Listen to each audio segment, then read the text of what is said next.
Hello everyone, I'm going to show you how to set up your Tenda router. And before I start, I would like to remind you that if my video helps you, please support my work. I send half of all donations to animal shelters. All the details are in the description below. So, the first step is to power on the router. Take the power adapter. Connect one end of the power adapter to a wall socket and the other end to the router.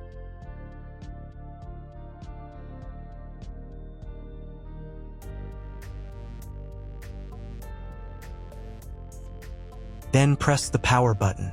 Once it's on, an indicator will light up. It may take a few minutes for it to completely turn on.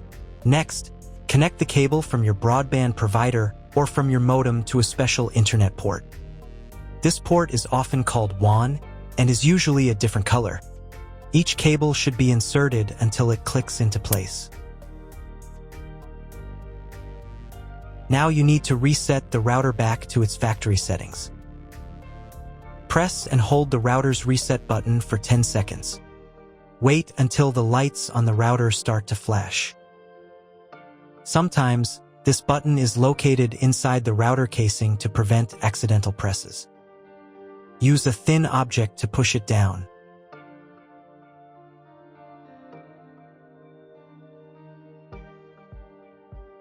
The router will restart, and all the settings will go back to their original factory settings. Plug one end of the Ethernet cable provided with the router into an Ethernet port.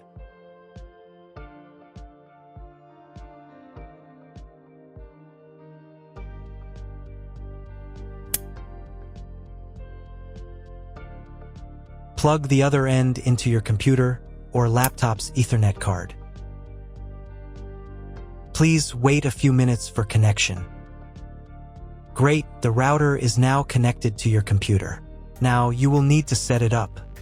But before we begin, I will demonstrate an alternative way to connect the router if you don't have an Ethernet cable or your computer doesn't have an Ethernet port. Just connect the router to the power adapter and the cable from your internet provider. This will enable Wi-Fi. If the router is new and has never been configured, the Wi-Fi network will be named as your router. Your router has a unique Wi-Fi network name and password that is printed on a label. Connect to it. Great job connecting to the router. Now let's move on to the setup process. First, open your web browser and visit the URL you see on the screen. Use the URL bar instead of the search bar.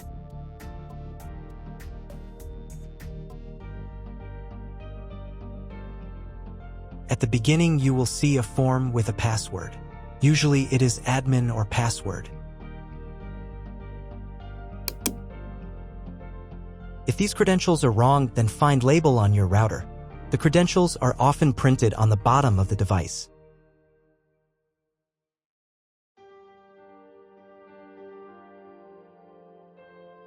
If none of this works, it means that your router has already been configured and someone has changed the login and password. If you can't find out the login credentials, just reset the router to factory settings. And then log into the router's personal cabinet using the standard credentials. If your router settings do not look like mine, it means that your router has a different firmware. I made a video for every firmware type. You can find all the links in the description down below. I want to warn you right away that there are many firmware versions and they may differ slightly. But don't worry, you will succeed. Just watch the video and follow the instructions. So, at the very beginning, you will see the setup wizard, which will help you configure your internet connection. First, the router will try to automatically detect your connection type. You can also select your connection type manually. All this information can be found in your contract with the internet provider. If you have a static IP address, select it and enter the required information. This type is applicable if you are assigned a fixed IP address for accessing the internet. If you have PPPoE, choose this option and enter your username and password. If you're not sure what type of connection you have, Then select this option. It's the most common type. Next, come up with a name and password for your future Wi-Fi network. The password must be at least 8 characters long. Then click the OK button. If you were connected to the router via Wi-Fi, reconnect to the network using the new settings. After the basic setup, you should be redirected to the router's main page. Now you need to restart the router.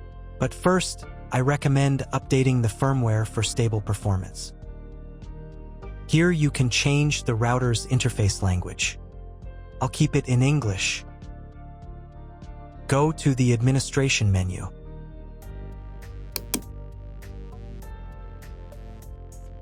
Here, click the online upgrade button. If a new firmware version is available, update it. After updating, reboot the router. To do this while still in the administration menu, click the reboot button. Wait a couple of minutes until the router fully restarts.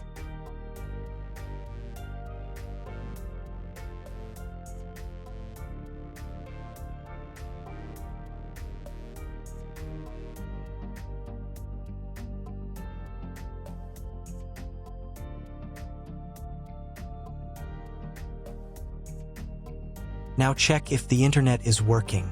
Just try Googling something. If there's no internet connection, you need to try cloning your MAC address.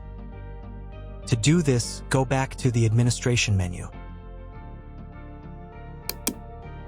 Here, find the WAN parameters section. From the drop-down list, select Clone Localhost's MAC and click the OK button. Then once again reboot the router.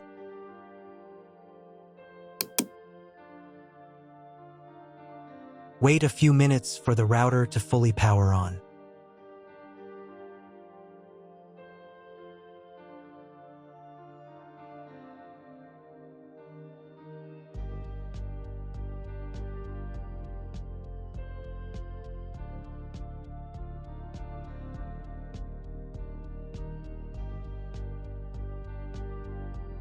Now check if the internet is working. Just try Googling something. If the internet still doesn't work, at this point you need to call your internet provider. They will tell you exactly what type of connection you need and what additional parameters to set. That's all. If you found my video helpful, please support my work. Half of all donations I send to animal shelters. All details are in the description down below.